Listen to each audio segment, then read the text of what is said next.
Well, hello once again all my YouTube subscribers, welcome back to my world of classic dirt bikes. Now in this featured video we are going to take a look at 4 classic KX Kawasaki machines. Now the first bike we're going to take a look at today is a quite rare little 125 KX Kawasaki from 1974.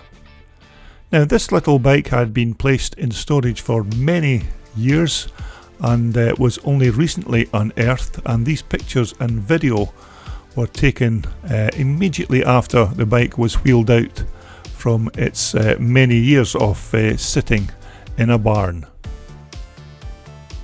Now these little 1974 KX 125 machines were of course Kawasaki's first venture into building proper machines specifically designed for motocross racing. Now some of the models previous to this particular machine were basically just road bikes that had then been modified to use on the track. But this brand new series of KX bikes were manufactured with only one purpose in mind, and that was to win motocross races. Now although this bike was very similar to its trail bike brother, the KS 125, many magazine tests at the time rated its rotary valve motor better than the Honda Elsinore. In fact, one magazine stated it had the best power band of any 125 on the market at the time.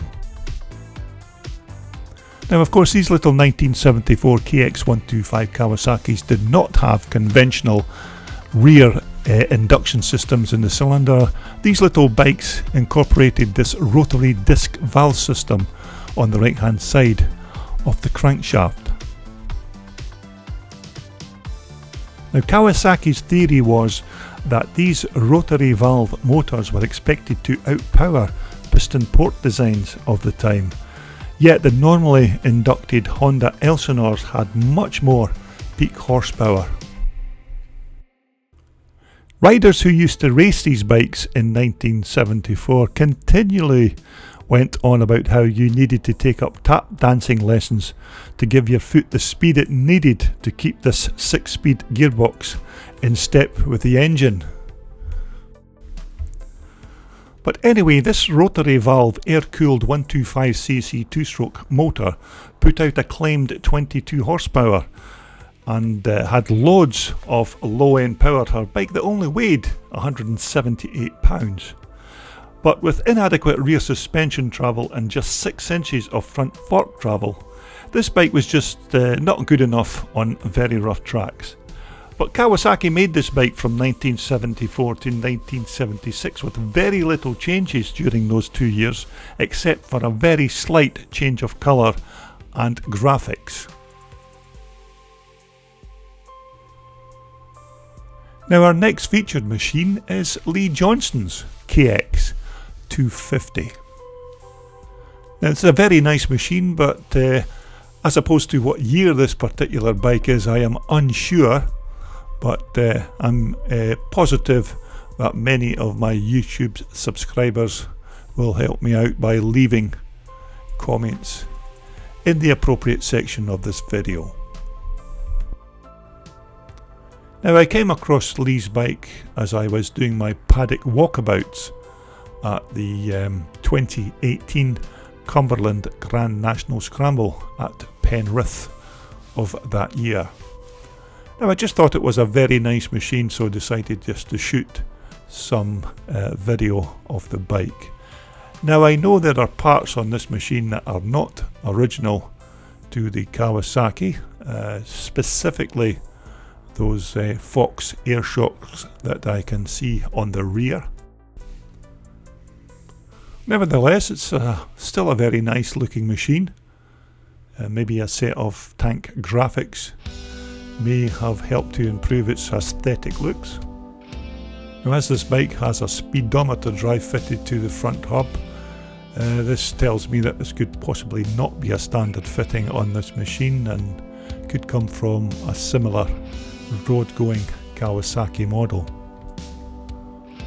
Rear hub and swing arm look authentic, although as I said earlier, these Fox air shocks were not a standard fitting of the day.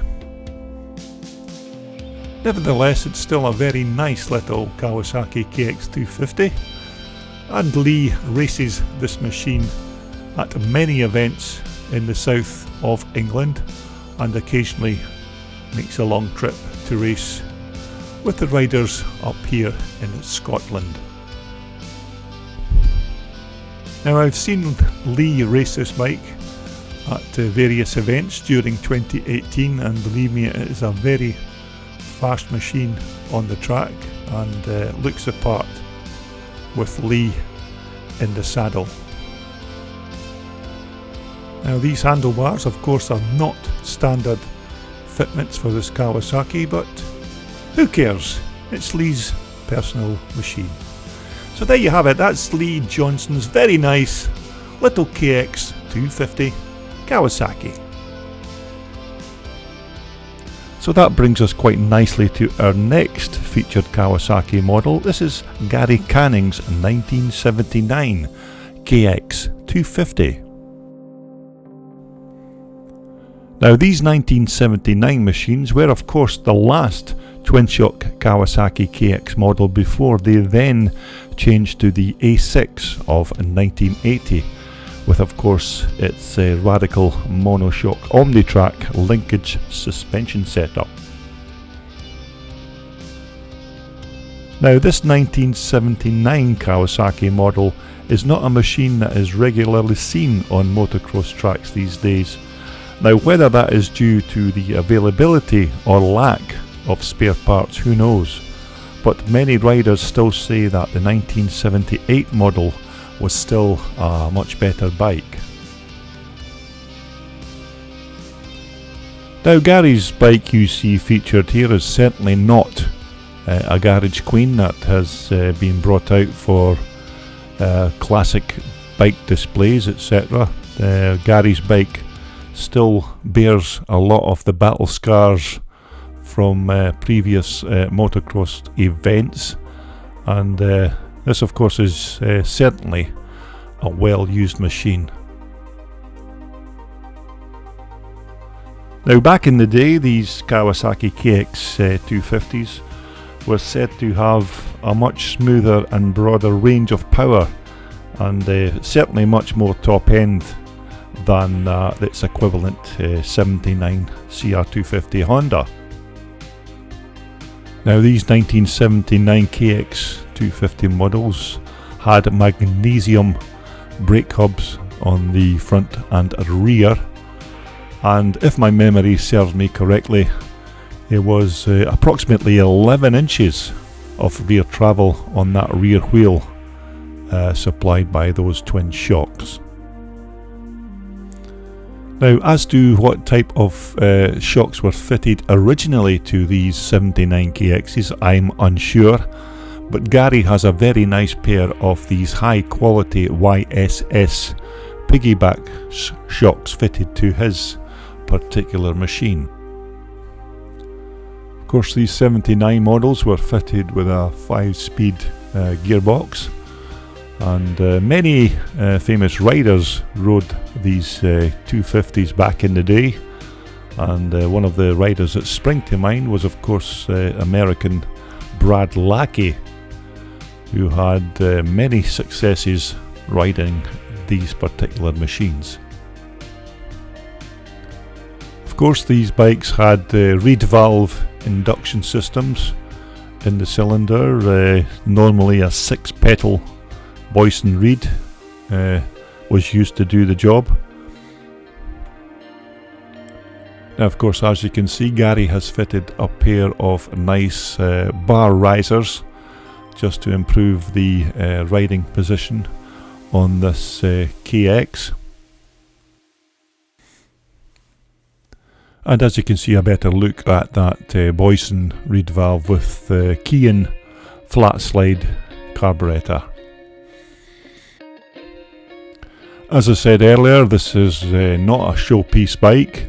This is a well-used machine on the track on a daily basis in Gary's home country of Northern Ireland.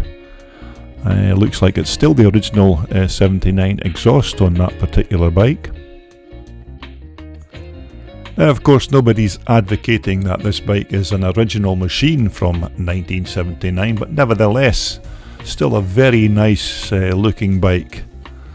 And aesthetically, these KX 250 Kawasaki's from 1979 certainly look the part when you see them on the track.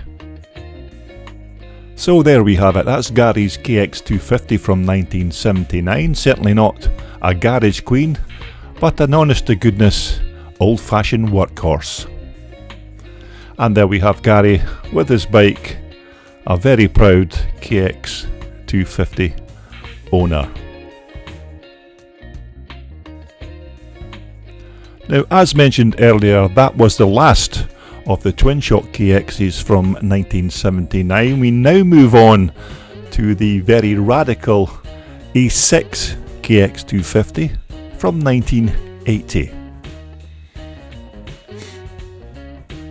Now, of course, this was the very first year of the brand new fangled monoshock unitrack suspension bikes from Kawasaki. Now, back in the day, these bikes looked the part with their modern looks and that lovely air-cooled Kawasaki engine. Although there were some instances where riders would complain of the frames breaking near the shock mount, although Kawasaki always maintained that this was not a manufacturing problem, but it was down to bad maintenance by the owners.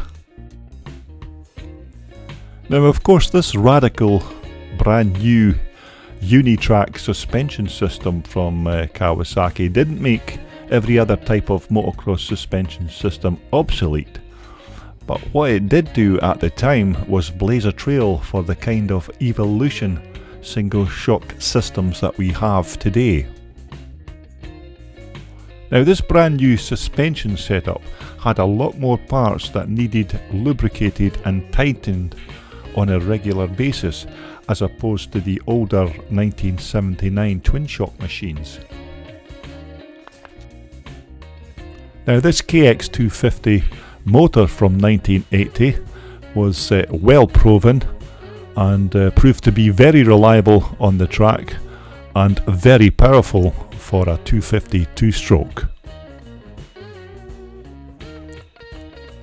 Now, this new unitrack suspension system on the 1980 model was originally called the bell crank in Japan because it consisted of a large vertically mounted shock connected in a sort of seesaw layout to a bell crank, which of course gave it that title.